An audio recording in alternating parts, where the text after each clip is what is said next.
চরফ্যাশনের বেতুয়া লঞ্চঘাটে আজ দুপুরে পৌঁছান বাংলাদেশ জাতীয়তাবাদী যুবদলের কেন্দ্রীয় সাধারণ সম্পাদক জননেতা মোহাম্মদ নুরুল ইসলাম নয়ন। তাকে স্বাগত জানাতে ভোলা ও চরফ্যাশন বিএনপি, যুবদল ও সহযোগী অঙ্গ সংগঠনের শত শত নেতাকর্মী ও সাধারণ মানুষ জড়ো হন নদীর পাড়ে।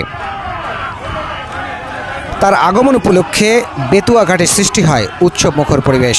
স্থানীয় নেতারা জানান, নয়ন দীর্ঘদিন ধরে তারেক রহমানের নির্দেশে রাজপথে নেতৃত্ব দিয়ে আসছেন। আওয়ামী ফেসিবাদের বিরুদ্ধে আন্দোলনে তিনি ছিলেন অগ্রণী ভূমিকায়, কখনো আপোষ করেননি নীতির সঙ্গে।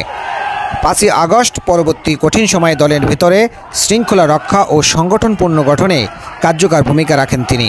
যুবদলকে সংগঠন বিরোধী কর্মকাণ্ড থেকে দূরে রাখার পাশাপাশি অসংখ্য নেতাকে ঐক্যবদ্ধ করেছেন আন্দোলনের ময়দানে। জনপ্রিয় এই যুবনেতাকে এক নজর দেখতে নদীর পাড়ে ভিড় করেন হাজারো মানুষ। সবার প্রতি হাত নেড়ে কৃতজ্ঞতা জানান Nurul Islam Noyon. S M Mizanur Rahman, news channel PD, Bhola, Charfasson.